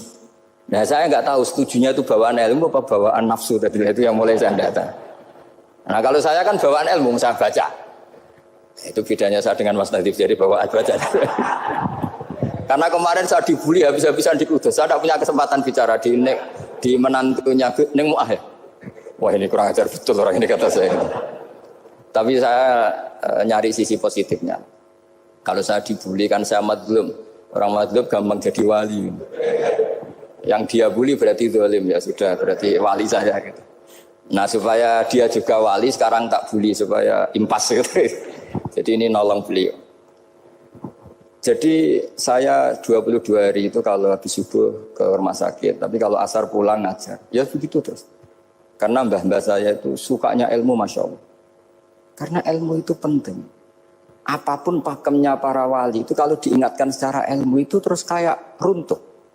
Saya berkali-kali mencontohkan. Dan itu valid, data itu valid. Sufyan bin Uyainah itu orangnya khusyuknya Masya Allah. Gurunya Imam Syafi'i, gurunya Imam Malik. Itu beliau menceritakan dalam kitab Khilyatul Auliya. Nabi Isa itu senengannya itu ceria sekali. Nabi Yahya itu senengannya bersengut, abusan, suka kayak takut akhirat, takut penyakit. Tapi bukan takut corona, enggak ya jelas kan. Saya akhir-akhir ini fatwa, sekarang jangan baca Uwais Al-Qarani, tapi Al-Qarni. Meskipun saya tahu ada yang baca Qarani di kitab-kitab, ada yang baca Qarni. Tapi sekarang wajib dibaca Al-Qarni sementara. Sekali dibaca Al-Qarani itu nisbatun ilah. Iya, jadi makanya ini untuk sementara dibaca, ngikuti yang baca Uwais Al-Qarni. Meskipun di sarah-sarah apa bi fathir ra wakila bi sukun ya sudahlah sekarang harus ijma dulu Al-Qarni ya, karena kalau Al-Qarani itu akhirnya Nabi Isa ditegur sama Nabi Yahya. Mali aroka dohikan ka'annaka ta'manu min makrillah. Saya melihat kamu kok suka tertawa, seakan-akan kamu merasa aman tidak kena azabnya Allah. Nabi Isa akhirnya balas tanya, Mali aroka abisan ka'annaka tai'asu min rahmatillah taknatu min rahmatillah. Kowe mbesengut wae koyo dunya orang rahmat, anane corona tok. Padahal yo ono mangan, ono guyon, ono nikmat. Dan itu figur besar, akhirnya kita tahu. Dan saya sering cerita juga, setiap dakwah itu Nabi Isa nyari syirarun nas, Nabi Yahya cari khiyarun nas. Tentu alasan Nabi Yahya gampang, berteman orang baik itu baik lah, nyaman, terus akibatnya juga baik. Nabi Yahya enggak. Limada tanzilu ala syirarin nas. Kenapa kamu singgahnya ke orang-orang yang buruk? Ana tabibun udawil mardo. Saya ini dokter, tentu menyembuhkan yang sakit. Akhirnya terus di Indonesia banyak kiai yang kancanan orang fasik ya banyak. Tapi ya tentu yang benar itu yang mensolehkan yang fasik. Yang mesti salah yang menjadi fasik karena ketularan yang. Tapi itu lagi-lagi apa? Ilmu yang bisa menjadikan kita percaya itu ilmu. Saya tuh suka sekali baca kitab yang berbeda. Saya sekarang baru belajar kitab orang-orang Hanafi. Orang-orang Maliki. Saya kemarin dikirimin hadiah oleh keluarga Pak Kures. Ada tanda tangannya Pak Kures dari Habib Ali, dari keluarga beliau. Jadi kitab namanya itu Sarah Bukhari. Yang dikarang orang India, orang modern. Anwar ya. Kiai Anwar Shah. Orang-orang India, ya orang Shah. Itu beliau termasuk mujaddid kalau dalam perasaannya orang India. Mensarai Bukhari ya, kira-kira sanadnya Sayyid Muhammad ke beliau itu 3 atau 4. Beliau termasuk orang-orang yang bisa membentuk India seperti itu. India kan banyak syurahul hadis, termasuk Waliullah Ad-Dahlawi, terus Syekh Yusuf Al-Kandahlawi, banyak lah Syekh. Itu beliau cerita di kitab-kitab itu bahwa ilmu itu harus diungkapkan. Terus beliau cerita banyak tentang kewalian. Sampai dalam cerita kewalian itu unik. Dan terus kayak jadi wali itu gampang sekali. Ya di antaranya itu wali itu mau modal rasido. Sab'atun yuzilluhum wa fi dhillihi wa la dhilla illa dhill. Itu di antaranya itu wa rajulun da'athu imra'atun datu jamalin wa mansibin faqala inni akhafu. Mau modal gak sido. Wis dijak wong ayu menarik muni ra gelem. Modal ra gelem iku iso dadi wali. Iku yuzilluhum wa fi dhillihi wa la dhilla. Ya. Nah, masalah kita ora digelemi lah itu masalah. Itu sangat. Jadi gampang sekali dalam kitab Al-Minanul Kubra. Dan kalau baca itu enak. Misalnya gini. Tentu masa lalu kita yang buruk itu tidak diceritakan orang lain. Dan itu kadang karena gengsi. Tapi kalau melihat hadisnya Nabi itu gampang sekali. Kullu ummati mu'afan ilal mujahirin. Umatku semua itu dimaafkan kecuali yang memperlihatkan salahnya dosanya. Jadi nggak boleh kalau sampean sekolah nggak naik kelas cerita anaknya. Kalau saat dulu nggak naik kelas, kalau punya utang koperasi nggak pernah bayar, nggak boleh cerita seperti itu. Boleh. Kalau ditanya, bapak dulu pinter nggak? Oh pinter sekali. Harus bilang gitu, pinter sekali. Pernah ranking sekali, sudah nggak apa-apa itu. Meskipun dengan makna yang lughawi ya. Saya dulu iskal. Kan nyun sewu saya ini sering diparani orang yang mau tobat tercerita. Saya dulu sering main perempuan, sering mabuk, tapi sekarang saya mau tobat gini-gini. Karena ini orang awam, tak terima. Tapi saya bilang gini, kamu jangan cerita ke anak kamu. Terus dia cerita, tapi kan saya harus jujur. Karena ilmunya dia baru terlalu jujur itu penting gitu. Terus Pak, pokoknya menurut kula ora oleh cerita. Pokoknya ora oleh cerita. Ya guys, oke. Setelah itu saya nyari-nyari sarah. Termasuk kitab itu. Kok bisa orang yang tidak mujahirin, orang yang menutupi salahnya malah dimaafkan, yang cerita jujur pernah salah malah tidak. Sangat bener. Misalnya seorang bapak cerita, "Cung aku dhisik nak pacaran tak ambung." Misalnya, anaknya mesti suatu saat kan dia puber. Mesti nak ngambung niru bapak ya. Nah, kalau yang cerita itu ribuan atau jutaan. Cung aku zaman yang pondok iku rezekiku kok bodoni. Kan terus jadi syariatun muttaba'ah. Apalagi yang cerita ini ternyata jadi kiai, ternyata gitu ya tetap jadi kiai. Jadi kalau pura-pura soleh di rumah pura-pura soleh, seakan-akan di pondok tidak pernah kodok, tidak pernah setor meluntir, tidak pernah apa kan? Katanya, lalu lucunya, oke itu alasan. Alasannya Imam Ghazali itu paling masuk akal. Ini saya cerita, ila aliman barokahnya baca Imam Ghazali. Fa inna Allaha ta'ala yakrahu zuhurul ma'asi. Wa min asbabi zuhur adalah al-mujahar. Karena Allah itu gak suka maksiat itu begitu kelihatan. Dan awal dari kelihatannya maksiat adalah semua orang cerita. Akhirnya maksiat dianggap biasa saja. Jadi kalau semua orang cerita zaman mondok nakal itu akhirnya semua orang yang nakal. Oh itu niru kiai ini, karena ini niru kiai. Kan repot. Tapi kalau semua kiai sok suci atau suci betul, dan semoga ya suci betul, kan yang maksiat, yang mau maksiat ini gak punya alasan. Karena masternya gak pernah maksiat. Meskipun sebagian yang sultan gak pernah konangan, tapi gak tahu pokoknya yang penting seperti itu. Itu hebatnya konsepnya. Saya dulu ya iskal loh. Kok? Ya tadi kullu ummati mu'afan illal mujahirin. Saya dulu iskal se-iskal-iskalnya. Tapi setelah baca Ihya kata Imam Ghazali, karena Allah itu enggak suka zuhurul ma'asi. Allah enggak suka kalau maksiat terlalu muncul. Dan termasuk sebabnya muncul adalah setiap orang jujur menceritakan masa lalunya. Sebab itu kita sebagai orang Islam yang entahlah istilahnya apa, kalau istilahnya Mas Nadib Islam Nusantara atau moderat macam-macam lah. Saya termasuk orang yang sebetulnya ingin nggak setuju, bukan karena menentang. Nanti ngapalkan firqahnya kebanyakan. 72 aja ngapalkan banyak ditambahi Islam Nusantara, Islam moderat, Islam garis apa lagi itu? Oh garis lurus. Ada yang lagi lucu. Ya macam. Tapi saya ulang lagi, setelah baca banyak. Itu akhirnya menjadi tahu. Karena apa ya? Fitrah salimah kita. Misalnya gini, ada cerita di kitab-kitab. Nabi Musa pernah istisqa enggak mandi. kan nggak terima dia seorang nabi kok istisqa tidak mandi. Saya ini kali muka ya Allah, kenapa doa saya tidak mandi? Terus kata Nabi, kata Allah, inna fihim namaman, di antara yang berdoa sama kamu yang istighosa kubro itu ada yang namaman, tukang adu-adu. Nabi Musa ngajarin Tuhan, ya Allah kan gampang, kasih tahu dia siapa tak usir supaya tidak ikut istighosa, akan selesai. Terus jawabnya pangeran lucu. Saya ini Tuhan, anha anin namimah. Saya ini Tuhan yang mengharamkan namimah. Maka saya tidak akan nama. Anha anin namimah wa akunu namaman. Saya ini mengharamkan adu-adu kok terus dudono sing kan ya sudah Gusti kalau gitu. Lalu solusinya gimana ini? Nanti solusinya gimana Tuhan? Ya sudah kamu nyari hamba saya yang namanya ini. Cari sama Nabi Musa.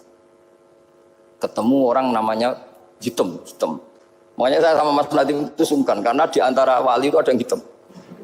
Oh hitam terus nggak apa-apa ini biar impas, biar saya sampean bisa jadi wali karena madlum kan. Itu ketemu. Setelah ketemu sama-sama nur. Anta bareh, ya saya bareh. Terus anta Musa, ya saya Musa. Kenapa kamu tahu? Dikasih tahu Allah. Ini karena sama satu nabi, satu wali. Terus saya ini mau istisqa gak mandi, tapi sama Allah disuruh minta doa sama kamu. Itu doanya tuh ngawur sekali, bukan sekedar ngawur sekali. Ya Allah, apa engkau sudah tidak punya stok air sehingga tidak ada hujan? Gitu. Apa angin-angin sudah tidak nurut sama jenengan sehingga tidak bisa menghalau awan untuk menurunkan hujan? Fakah ada Musa ajab tisau itu di semua kitab. Musa hampir saja jotos, dianggap doa yang enggak sopan. Tapi kata Allah, la tadribhu ya Musa fa innahu adhakani fil yaumi salasa marrat. Dia bisa bikin senyum saya sampai 3 kali. Lu soal mereka maksiatuhum la tadurruka. Maksiat mereka itu tidak ngefek ke engkau kok jenengan pertimbangkan. Maksiatuhum la tadurruka. Akhirnya langsung hujan. Jadi kadang doa itu ada yang ngawur. Maksiatuhum, makanya saya itu kadang berani berdoa Indonesia aman. Secara fikih ya kadang kok nak gak ono apa-apa sing maksiat meneh. Kadang yo mikir. Yo nak sing taat meneh, tapi kok nak ono apa-apa sing maksiat yo maksiat meneh. Saya pernah ketika Jogja sering gempa itu pernah mau berdoa. Ya Allah semoga bebas dari gempa, tapi terus saya mikir.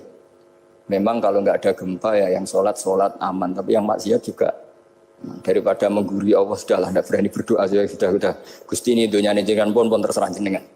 Tapi saya sebagai orang Muslim sing apian kan ya kepengen arham linnas. Boleh dalil lu kangelan, tapi gara-gara baca kibarek tadi maksiatuhum la tadurruka. Maksiat mereka itu tidak bahaya bagi kita. Pun Gusti ra usah kakean pertimbangan pun udan mawon. Udan langsung. Lagi-lagi karena baca. Termasuk di Al-Minanul Kubra itu ada cerita tentang Nabi Isa. Cerita itu tidak hoax, ini kata Imam Sa'roni. Ada orang itu perajin sepatu, perajin sandal. Ya Allah, engkau itu bilang butuh sandal ukuran berapa, nanti tak bikinkan. Engkau bilang kendaraan kamu apa, nanti saya yang fasilitasi ada ini. Pakaiannya kalau dames. Apa, pokoknya saya ingin khidmah sama jenengan. Terus Nabi Isa yang terkenal baik itu ya faham mabibat sih hampir saja dibukut. Terus kata Allah jangan Isa, dia muji saya sesuai yang dia ketahui. Lagi-lagi baca. Jadi tidak bisa kita mengadili orang lain ini kalimat ini tasbih wa bil khalqi itu tidak bisa, tidak segampang itu. Kecuali yang ngomong orang-orang Mu'tazilah atau orang-orang Khawarij mungkin kita lawan karena berdasar ilmu. Kena wong lugu rusak. Karena orang lugu itu gimana ya? Seperti Ahmad ditanya, kamu mukminah? Terus dites sama Nabi. Aina Allah fa asyarat ila sama. Allah di langit. Coba kalau kamu tauhidkan, Allah la yakhullu fi makanin. Berarti kan masalah itu karena Allah laisa kamislihi. Saya juga pernah diprotes kiai, kenapa ada istilah senyum, istilah susah. Padahal Allah enggak pernah susah. Tak tanya gitu. Saya kan sering bilang Allah susah, Allah apa. Gus, kok gitu? Padahal Allah kan tidak pernah. Tak tanya, kamu hafal Quran? Tidak. Ya sudah, baca aja ayat falamma asafunan taqamna minhu. Itu doire asafa itu kan asifa ya'safu asafan. Diikutkan wazan afala berarti asafa yu'sifu. Berarti kayak dengan ata lah.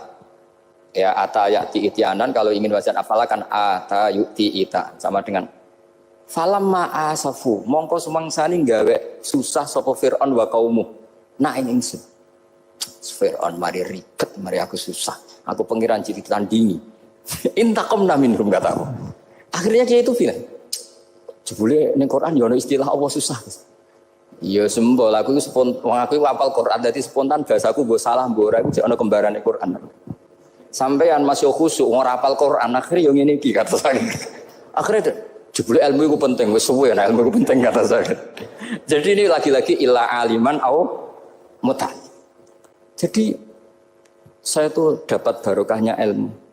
Saya sebagai manusia ya takut mati. Tapi tadi kalau kadang-kadang melihat mati itu rohah min kulli syarrin. Kita ini meskipun nyun sewu sekarang tidak zina, tidak korupsi, potensi itu tetap ada.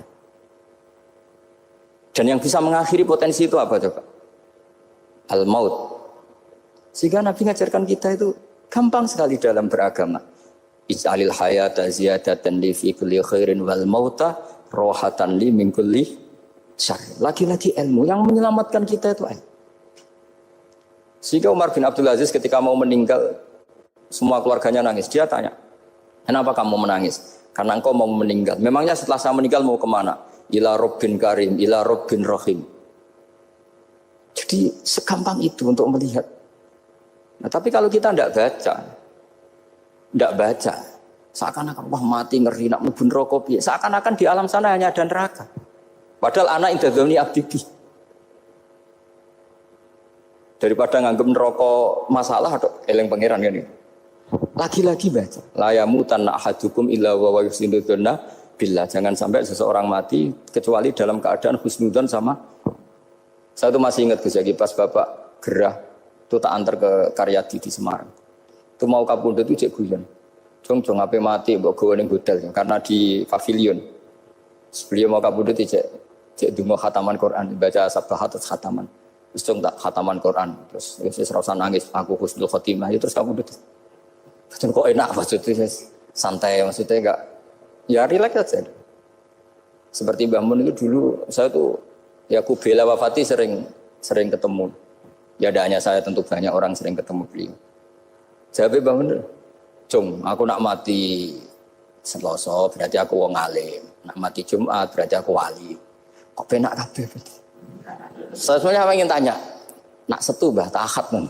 Tapi kok potongannya ora pantas itu jadi. Ketika beliau nyatanya kapundhut Selasa berarti senang status alim. Artinya orang-orang dulu itu Imam Ghazali lebih parah lagi. Ya saya yakin ya semua orang Islam mati itu baik. Imam Ghazali lebih parah lagi. Itu beliau kapundhut. Itu orang yang perjalanannya 3 hari itu sudah datang semua. Sore beliau beli kafan. Terus beliau bilang ke adiknya, saya nanti kalau mati yang imami orang ini. Jangan makamkan saya sebelum diimami orang ini. Dulu udah ada WA-nya Mas Nabi, udah ada grupnya. Itu ketika beliau sudah beli kafan habis sholat subuh, alayya bil kafni, kafan saya bawa sini. Dikasihkan sama adiknya. Ya Allah, ar-ridho bil intiqal ilal malakil. Jadi saya sudah ridho kalau ketemu engkau. Terus kapundhut. Adiknya bingung karena orang yang ditunjuk itu harus 3 hari perjalanan. Ternyata datang semua terus. Kok kenapa?